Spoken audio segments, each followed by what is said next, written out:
The Ottoman Empire was one of the world's longest-lasting and most dominant empires throughout history.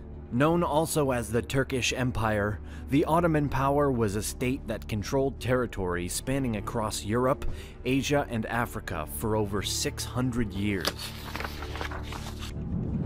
In their first 100 years, due to their impressive abilities to take advantage of their weaker neighbors, and due to the massive mistakes made by kingdoms of the Balkans and other Christian powers including the Byzantine Empire, the Ottomans will rise from a small beylik to a regional power, and they will use this position as a stepping stone to expand even more.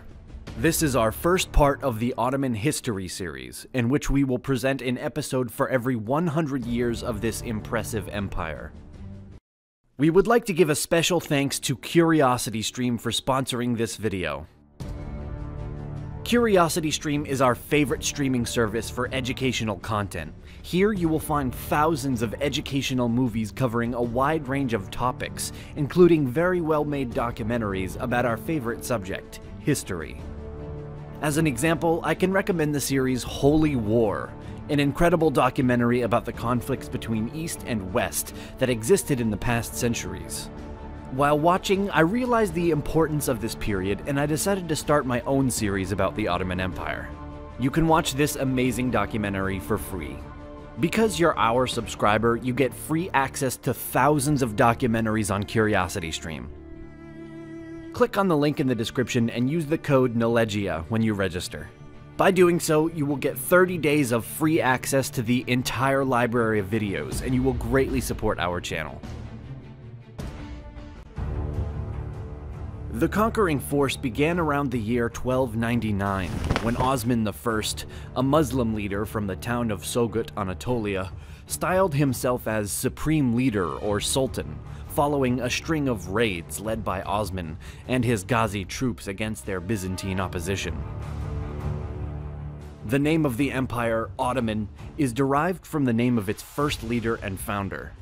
Osman, whose name was actually Uthman in Arabic, left behind a scarce amount of information about his life, but gave the world an empire in his name. Consequently, due to the lack of reliable contemporary sources about the Muslim leader, current historians struggle to determine what tales have been fabricated over the years and which ones are in fact true.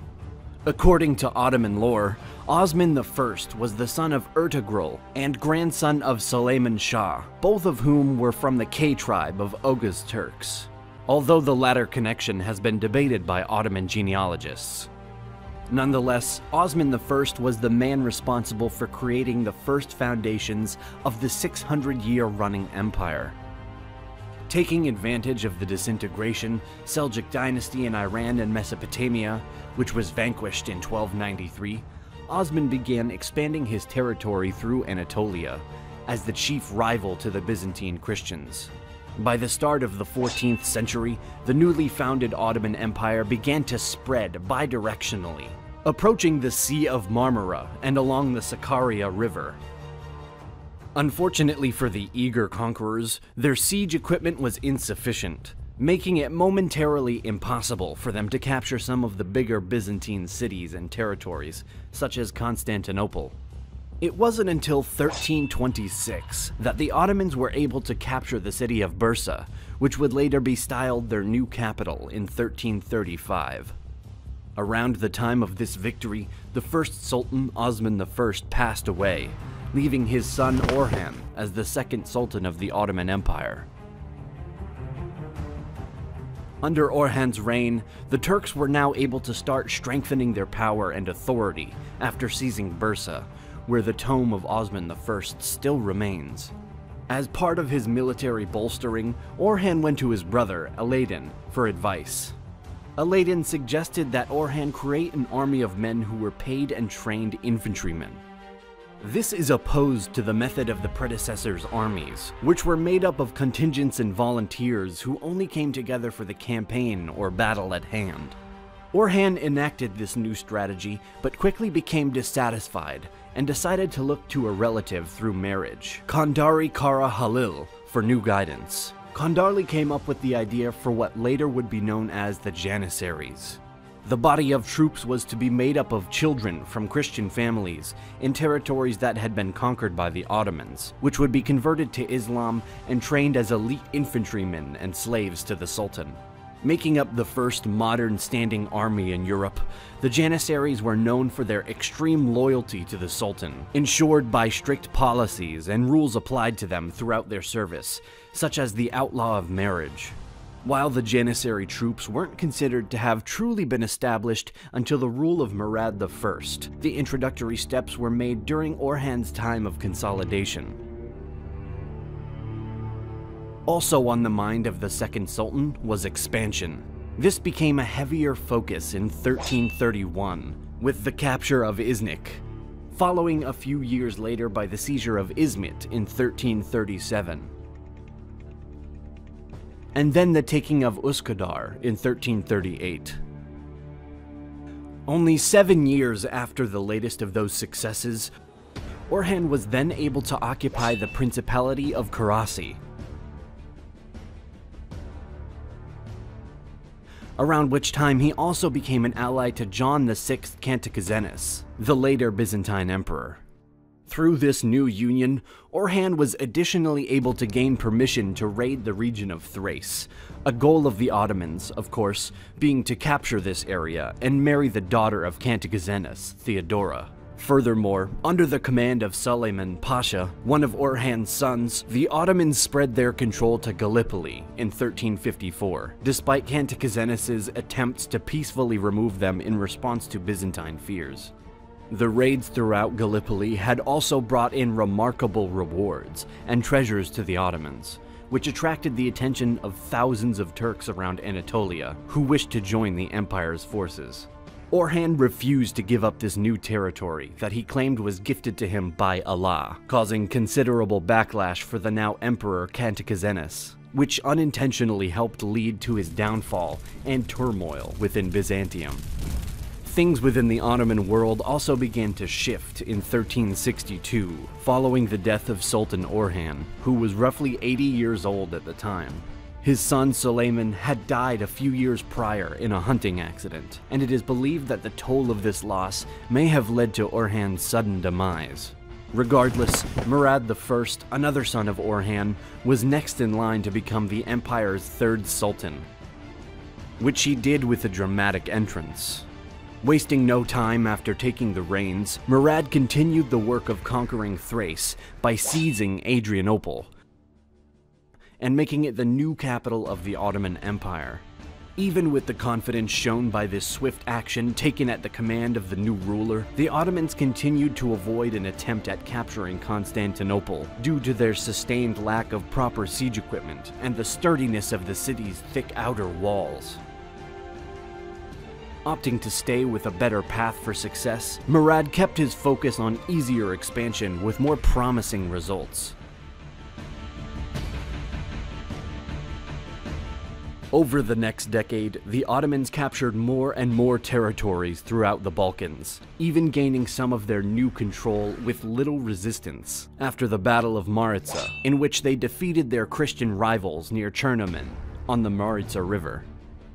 Even going as far as capturing Macedonia, Murad I was now readily broadening and strengthening the Ottoman power across the Balkan region.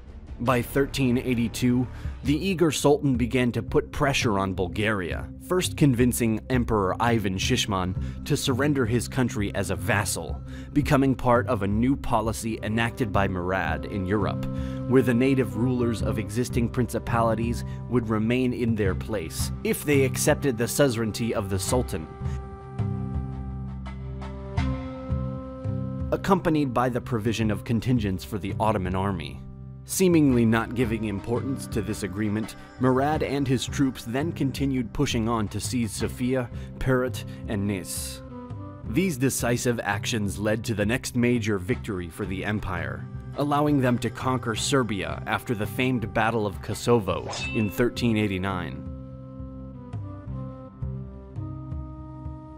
While both armies were severely deteriorated and the leaders on either side were killed during the conflict, the Ottomans still had more troops elsewhere who could be called upon and were granted overall victory as the domino effect of acquiring Serbian principality. Ensuing the death of Sultan Murad I, now under the reigns of Bayezid I, one of his sons, the Ottomans were forced to return to Anatolia and deal with the repercussions of their calamitous victory efforts. On top of restoration duties, Bayezid was also suddenly faced with an increasing threat from the Principality of Karaman. Murad had previously taken some minor steps to avoid the new power, which was built atop the remains of the fallen Seljuk dynasty, from attempting to take his newly seized territories, but that was about all the attention he'd given it. Bayezid was unable to ignore the rising concern by this point, with Karaman moving to the forefront of Ottoman focus after the capture of territory in Germian, Tek, and Hamid. In an attempt to keep his Turkish followers from siding with the potential rivals, Bayezid chose to make peace with Karaman before moving on to capture Bulgaria and finally venture the daunting task of laying siege to Constantinople. In response to the latter act, the Christians undertook a crusade with the goal of defeating the invading Ottoman forces. This resulted in the Battle of Nicopolis in 1396, which was won by Bayezid and his troops, massacring the Crusader army that was made up of Hungarians, Germans, French, and other Christian allies. Presumably feeling confident after the success at Nicopolis, Bayezid and his men returned to annex Karaman in 1397, despite the previously agreed-on peace treaty. The Sultan's reach now spanned across the Balkans and into Asia, making him one of the most powerful Muslim leaders at the time. His goal seemed to be that of his predecessors and future successors: expand. While there is relatively very little information dating back to the first 100 years of Ottoman power, we do know that the period of time from 1300 through 1400 served as a springboard for the empire's growth and prosperity that was to come.